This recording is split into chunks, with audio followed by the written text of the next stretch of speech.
అందరికీ నమస్తే. మంచి కార్యక్రమం, నిజంగా చర్చ జరగాల్సిన సందర్భం. అందరూ మాట్లాడారు, శశిధర్జీ మాట్లాడారు, సాయి గారు అందరూ మాట్లాడారు. ఎవని పాలైంది తెలంగాణ అంటే తుకుడేలా పాలవుతోంది. అంటే వాళ్ళ చేతుల్లోకి తీసుకునే ప్రయత్నం చేస్తున్నారు. ఎవరు కూడా నిజంగా తెలంగాణ ఉద్యమకారులు కాదు సార్. ఇందాక చెప్పారు మురళి సారు, ఇక్కడ ఉన్న వాళ్ళం నిజమైన ఉద్యమకారులం. ఒక ఆంధ్ర మీడియా సంస్థలో పనిచేస్తున్నా నేను. రెండో తెలంగాణ ఉద్యమం తీవ్రంగా ఉన్న సమయంలో ఆంధ్ర పేరుతోనే ఉన్న ఒక మీడియా సంస్థలో పనిచేస్తూ గలమెత్తిన నేనే కాదు చాలా మంది. ఇప్పుడు ఆశ్చర్యం వేస్తుంది, వీళ్ళందరూ తెలంగాణ నీ అబ్బ జాగిరా, ఏయ జాగిరా, నాది తెలంగాణ, నేను కొట్లాడిన అంటుంటారు. ఎక్కడున్నారు వీళ్ళంతా అనిపిస్తోంది. ఇంకా రీసెంట్ గా నాగేశ్వర్ సార్ చెప్పారు, ప్రొఫెసర్ కాదు, సిపిఎం నాగేశ్వర్ సమైక్యవాది. ఎన్నడూ కూడా ఆయన ఎప్పుడు జై తెలంగాణ అన్నది లేదు, ఉద్యమంలో పాల్గొన్నది లేదు, సమైక్యవాది. ఇప్పుడు ఆయన ఏంటి, ఇంకా జర్నలిజంలో ఓయూలో జర్నలిజం లెక్చరర్ ఆయన, జర్నలిజం పాఠాలు రాశారు ఆయన, జర్నలిజం విలువలు రాశారు ఆయన. కానీ సోర్స్ లేకుండా ఏది పడుతుంది మాట్లాడతారంట. ఆయన రాసిన పాఠాలు, ఆయన రాసిన సిలబస్, ఆయన చెప్తున్న పాఠాలు అవి జర్నలిస్టులకి ఏంటంటే ఏది పడుతుంది మాట్లాడొచ్చు. సరే మాట్లాడినాడు, అవతల నుంచి ఒక్కసారిగా కౌంటర్ మొదలవగానే వెనక్కి తగ్గాడు, సారీ కూడా చెప్పినాడు ఆయన. మళ్ళీ ప్రాంతం ఎందుకు వచ్చింది అంటే తెలంగాణ అంటే నాగేశ్వరం అంటే తెలంగాణనా? పక్కన కూర్చున్న వాళ్ళు ఎంతెవరు, ఎప్పుడు తెలంగాణని సపోర్ట్ చేసిన వాళ్ళు కాదు, ఓ పక్కన కూర్చున్న వాళ్ళు సమైక్యవాదులు. ప్రాంతం ఎందుకు వచ్చింది అంటే అవతల పవన్ కళ్యాణ్ సనాతనం అంటున్నాడు కాబట్టి హిందువుగా నేను సనాతన సారథిని నేను అని జాతీయవాదాన్ని వినిపిస్తున్నాడు. జాతీయవాద పార్టీ ఆధ్వర్యంలోని ఎన్డీఏలో కూటమిగా ఉన్నాడు కాబట్టి వీళ్ళ టార్గెట్ అన్నమాట. అక్కడ కులము వచ్చింది, ప్రాంతం వచ్చింది. ఎంత సిగ్గుపడాల్సిన విషయం అంటే నిజంగా ముసుగు తీసేశాడు. మళ్ళీ నేను ఒప్పుకున్నాడు, నేను కమ్యూనిస్టునే ఒప్పుకున్నాడు, ఆ ముద్ర వేసినా నాకు సంతోషం అనేది అన్నట్టున్నాడు. అదేంది మరి, ఇంకా జర్నలిస్ట్ ఎట్లా అవుతాడు ఆయన, ఎనలిస్ట్ ఎట్లా అవుతాడు, విశ్లేషకులు ఎట్లయితాడు, విశ్లేషకుడు అవుతాడు ఆయన.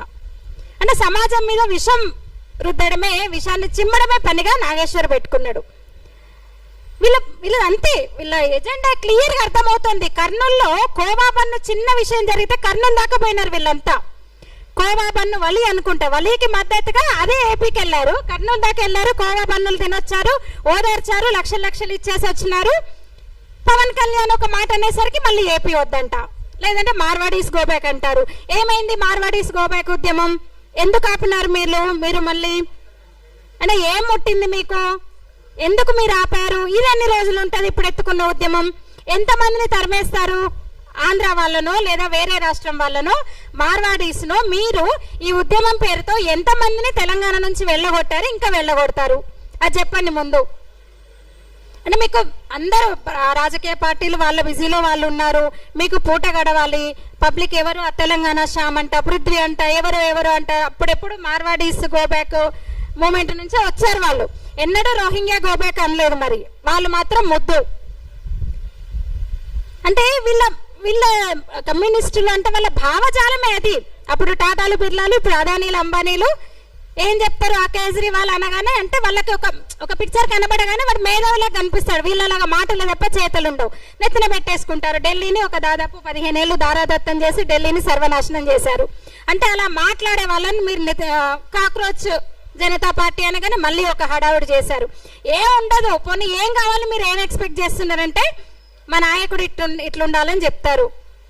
వాళ్ళ నాయకులు ఎట్లుంటారు, వాళ్ళ పార్టీ ఎట్లుంటుంది, వాళ్ళ సిద్ధాంతం ఎట్లుంటుంది అంటే ఇది సనాతన ధర్మాన్ని నిర్మూలిస్తానన్న స్టాలిన్ పార్టీ వాళ్ళకి కావాలి.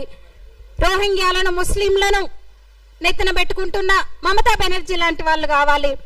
కేజ్రీవాల్ లాంటి వాళ్ళు కావాలి. కేజ్రీవాల్ నెత్తిన పెట్టుకున్నందు వల్లే కదా నిజంగా అవినీతి మీద పోరాటం చేసిండు కేజ్రీవాల్.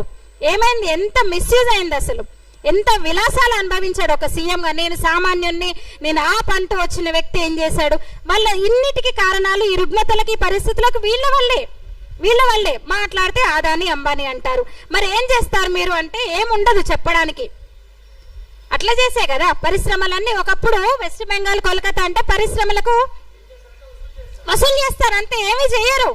ఇందాక అన్నారు బుద్ధదేవ్ భట్టాచార్య, మా కార్యకర్తల నుంచి మిమ్మల్ని కాపాడుకుంటా మీరు వచ్చి పరిశ్రమలు పెట్టండి అంటే పరిశ్రమలు పెట్టండి అని వెస్ట్ బెంగాల్ ముఖ్యమంత్రి ఆహ్వానించాడంటే అర్థం చేసుకోవచ్చు. స్వతంత్రానికి ముందు నుంచి కూడా పరిశ్రమలకు కేర్ ఆఫ్ అంటే పరిశ్రమలకు ముఖ్య కేంద్రం అంటే కోల్కతా, వెస్ట్ బెంగాల్. ఒక్క పరిశ్రమ కూడా లేదు 30 ఏళ్ల వాళ్ళ పాలనలో, కమ్యూనిస్టుల పాలనలో. అంటే ఏంది, వీళ్ళు కోరుకున్నది ఇదే. ఇంకా ఏమంటారు, కార్మిక సంఘాలు కార్మికులను రెచ్చగొట్టడము, కర్మాగారాలను మూసేయించడము, పరిశ్రమలను మూతపడేయడము, వీళ్ళు మాత్రం వసూలు చేసుకోవడం. మరి అందుకే నమ్మరు ఎవరు ప్రజలు. అయిపోయింది ఇంకా 2 రోజులే ఇది కూడా. కానీ వాళ్ళ వ్యూహం ఉంది, నిజంగా కూడా ఒక స్ట్రాటజీ ఉంది. దీన్ని ఎప్పటికప్పుడు తిప్పికొట్టాలి జాతీయవాదులుగా. ఇంకా జర్నలిజం గురించి, జర్నలిస్టుల గురించి అంటే ఎంత తక్కువ మాట్లాడితే ఎంత మంచిది అనిపిస్తుంది. సమయం లేదు కనుక అందరికీ అభినందనలు. చాలా మంచి ప్రోగ్రాము. అయితే 2-3 విషయాలు రిపీట్ అయినాయి కనుక నేను అవి రిపీట్ చేయకుండా మాట్లాడాలి. ఒకటేమో పవన్ కళ్యాణ్ సనాతనం ఎత్తుకున్నాడు కనుకనే ఆయన పైన దాడులు జరుగుతున్నాయి అనేది ఒకటి నిజం కూడా. తర్వాత తెలిసో తెలియకనో అమాయకంగానో రంగులన్నీ బయటకు వచ్చినాయి. ఆయన చెగువీర పెట్టుకొని తిరిగినోడు, ఎర్రకండువా వేసుకొని తిరిగినోడు ఇప్పుడు సనాతనం అంటే మంట ఎవనుకో మండుతుంది, కాలుతుంది. ఆ మంట ఇక్కడ వ్యక్తమైంది అంతే. ఎక్కడో కాలుతుంది చెప్పుకోలేక తెలంగాణ వ్యతిరేక ఉద్యమంగా మార్చే ప్రయత్నం చేశారు. ఓపెన్గా చెప్పాలంటే ఇది తెలంగాణ ఆంధ్ర సమస్యనే కాదు, మళ్ళీ అందరు చెప్తున్నారు ఇది. మరి ఏం సమస్య అంటే కడుపు మంట సమస్య, కమ్యూనిస్టుల యొక్క కడుపు మంట సమస్య అది, ఓపెన్గా చెప్పాలని. అయితే వీడు కాటికి కాలు జాపుకున్న కమ్యూనిజం అని ఒక 30 ఏళ్ల క్రితమే పుస్తకం చదివిన. ఇప్పుడేమో ఆ కాళ్ళు కూడా లేవు, అని మాయమైపోయినాయిగా. ఈ దశలో కూడా అది ఏమంటామంటే ఆరిపోయే దీపం లాంటిది, అది కొద్దిగా గట్టిగా వెలుగుతుంది.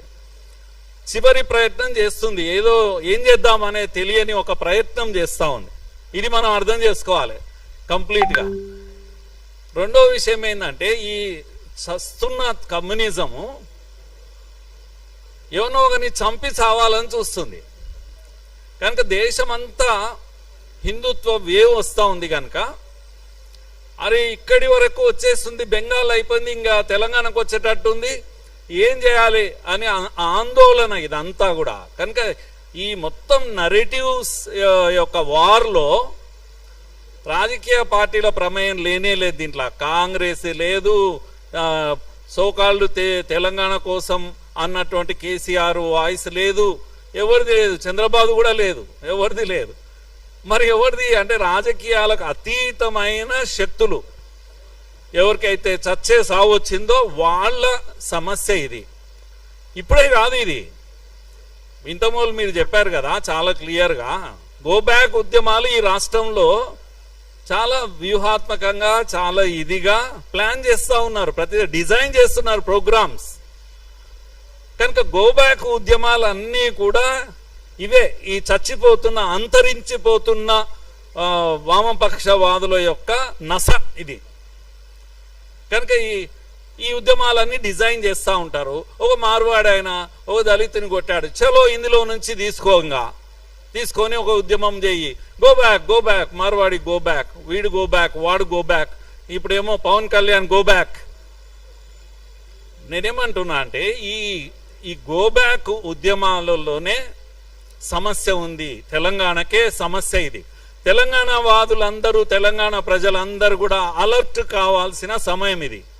ఏ పార్టీకి ఓటేసినా సరే, కానీ ఈ గో బ్యాక్ ఉద్యమాల బలం పెరగకూడదు, గొంతు నలిపేయాలి, బూటు కాలతో గొంతు నలిపేయాలి గో బ్యాక్ ఉద్యమాల యొక్క గొంతు.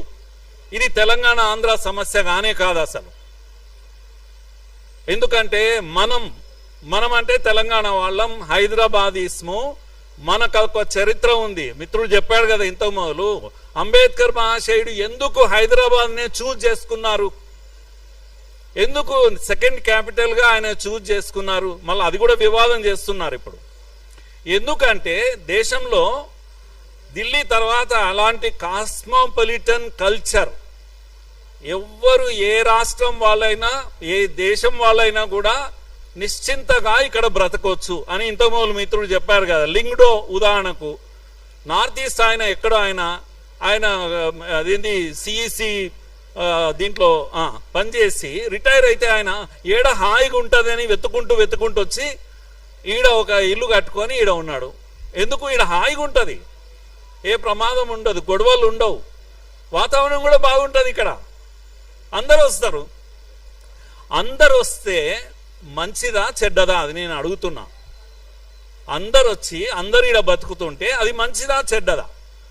అందుకే బెంగాల్లో ఇప్పుడు మీరు చూస్తున్నారు ఏమైతుంది బెంగాల్లో. ప్రజాస్వామ్యం గురించి మాట్లాడే వాళ్ళ గురించి నేను చెప్తున్నా.